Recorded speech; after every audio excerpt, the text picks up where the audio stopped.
We live in the Australian rainforest, amongst the endless fruit trees, the joyful animals, and the nurturing mountains. We have a dream to build a self-sustainable future and regenerate the land for generations to come. We are sisters, and we grew up here, but a few years ago we returned from the city to this life in nature. After our dad died, we returned to the farm to help our mum on this journey. We've been working hard, clearing invasive weeds,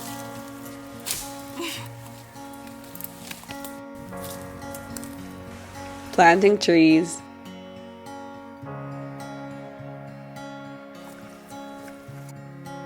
caring for so many animals,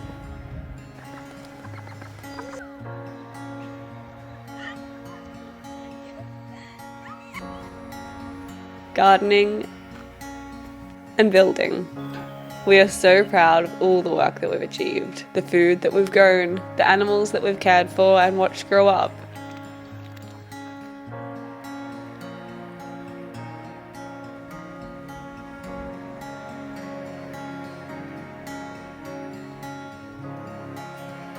But it hasn't all been easy, and lately we've been struggling. In February, we experienced the biggest flood in recorded history. Almost every road was washed away. There were landslides everywhere, and so many fences were torn away with floodwater. We were lucky compared to so many others, but the damage is ongoing. We're struggling to keep on top of things. Almost every day, the goats find a new hole or push down a makeshift fence and escape across the farm. For every fence we fix, it feels like there's 5 more holes. It feels like after we finally started to move forward on the farm, the flood came and washed away all of our progress. But from this, we're learning to understand that progress isn't linear, that there will always be holdups, hardships, and standstills, but each of these things is part of it. That the beauty still outweighs the hard. That the joy of skipping with the goats outweighs the hours spent searching for them when they escape their paddocks. When we are overwhelmed and think forward to the insurmountable work to be done, we think back at all the things we've achieved, the moments that we've got through, the hardships that we've overcome.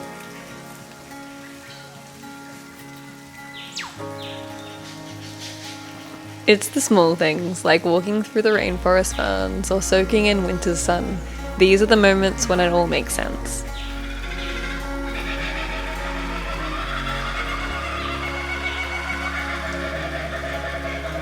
The routine of moving the sheep or caring for the ducks, the connection between us, the animals, and the land. This gives us purpose and meaning more than anything else. This makes us realize how lucky we are, how despite the hard times we wouldn't trade this for anything in the world.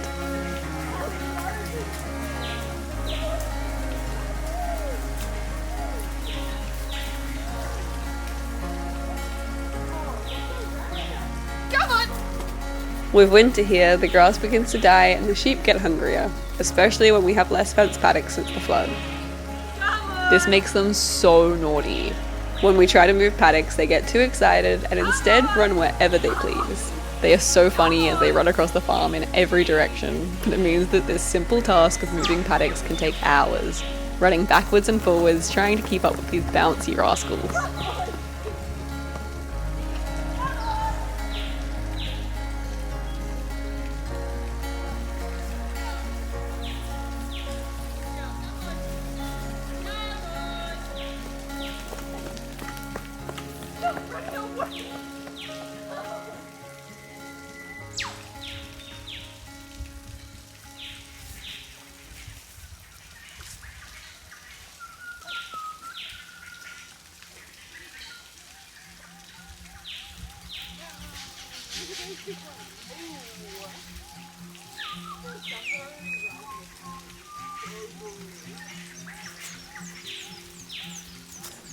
Look, a triple one.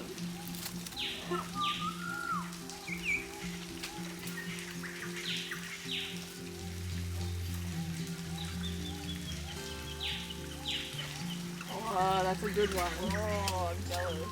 Can I make a lemon tart? Oh.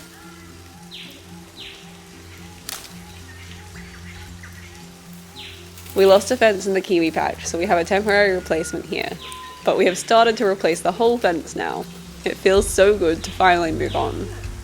The sheep are upset because this means they aren't allowed into their favourite paddock for a while to sneakily steal kiwis off the vine.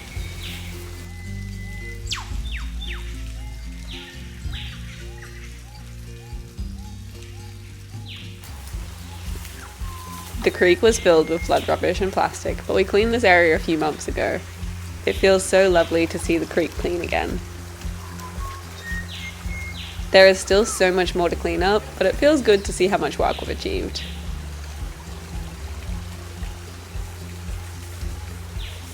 Looking back, we've done so much in the last 3 years, and so many of our dreams have come true. We built an art studio. We planted orchards and rare trees.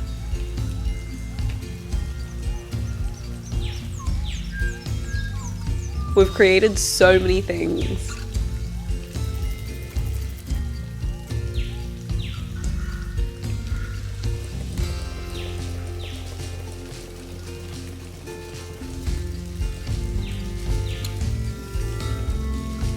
Built predator-proof pens for all of the animals. Hello, come here!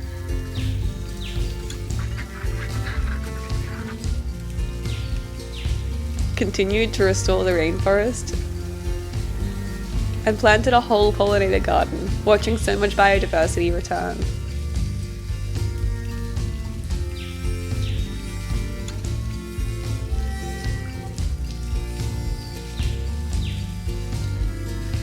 Working with the animals, we've seen landscapes transform, from invasive weeds to bright gardens and thriving orchards.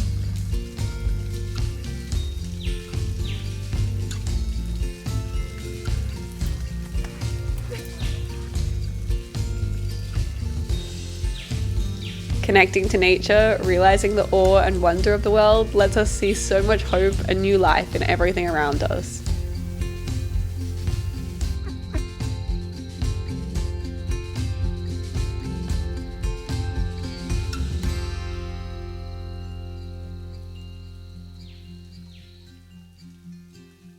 In each sprouting seed and each fern unfurling.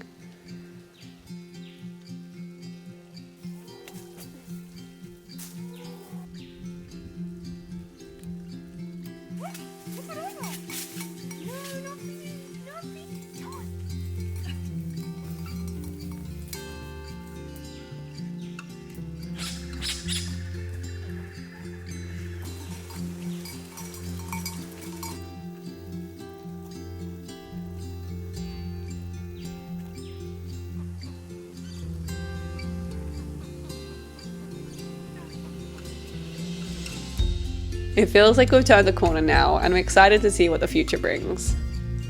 It makes me so proud to think of the three of us coming together and finding so much strength in what we've been through and what we've achieved.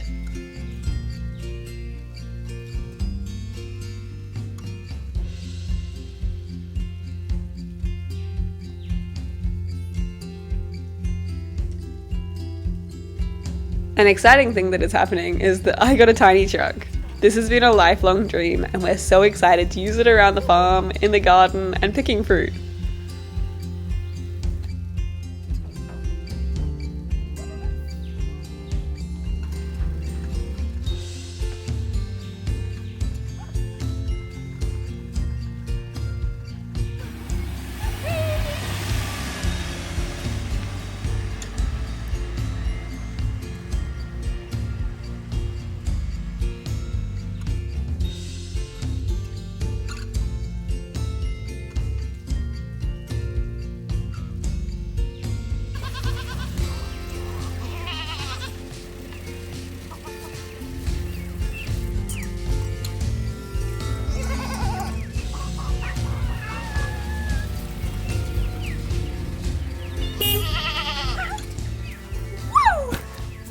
Baby Blue, my new tiny truck. They're just so cute, but they're also practical. It's four-wheel drive, so, you know, it got up our driveway, which is a miracle for any sort of car. Do you like it? Bird, no. No goats are allowed in the back. Bird. I have, as always, a sketchbook full of plans.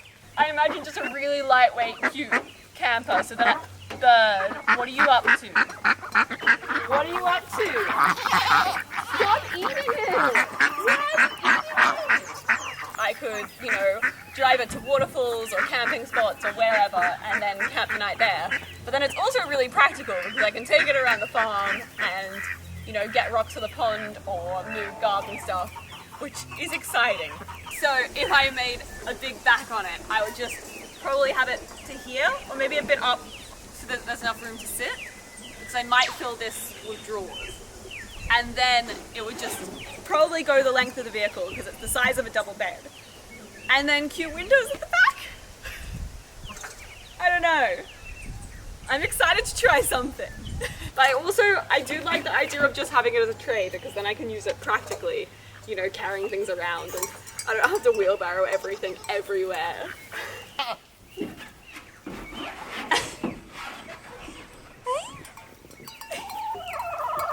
You're not allowed up.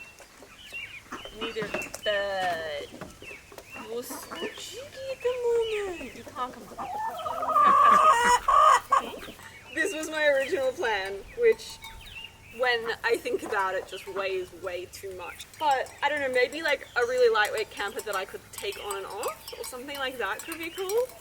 If not, I am just tempted to leave it like this. The other thing that I could use it for if I kept this as a tray back is I could harvest all the fruit and like drive it to the fruit trees and then harvest all the fruit and put it in the back and then like maybe go sell it at the markets like we used to when we were kids. So I don't know, that kind of makes me want to keep it as a tray back as well. What do you think? What do you think's the best decision?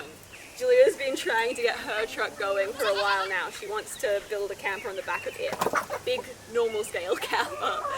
But it's hard to get going with all the stuff that's been going on. But she's so excited to get started. Julia has exciting plans to build a movable home on the back of her 1975 truck. We're running slow on all our projects at the moment, but in the meantime, her truck is so handy around the farm, filling holes on the road with our uncle, or just carrying anything, anywhere. Me and Julia both haven't had a car, so we've been borrowing Mum's if we need to like do anything at all, but we can't really keep that up. So we mostly just don't use a car, which is fine because we live here. So we just stay here all the time, and it's beautiful. But this is exciting because it's going to give me a lot more freedom, and it's really low on fuel. Like it doesn't use much at all, which is great for the environment, but also good for my wallet because fuel's so expensive right now. So I'm pretty excited about it. I've wanted a tiny truck since I was probably a teenager and I saw this tiny little florist Italian truck driving around and I saw it and I was like, that's my dream life. I just want to drive around in a tiny truck. And here I am with my tiny truck. And I was telling my cousins about this dream when we were on a bushwalk. And then I looked down in the dirt and I saw this, a tiny little toy tiny truck. And I was like, if that's not a sign, what is?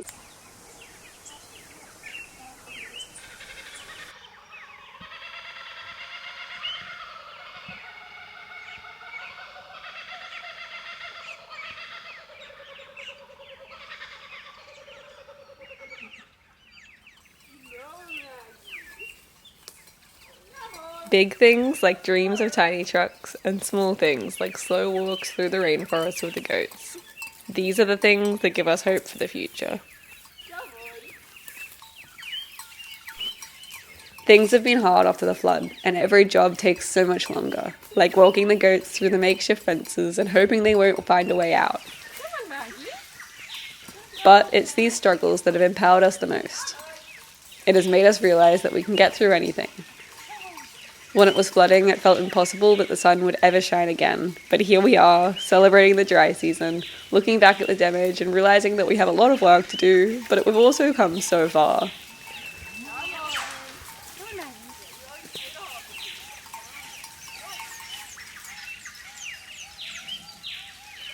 The music in this video is by Georgina Grimshaw. You can find her links in our description. Thanks for watching, and thanks so much to our patrons for your support always. This community is so special, and making these videos each week brings us so much joy, hope, and inspiration.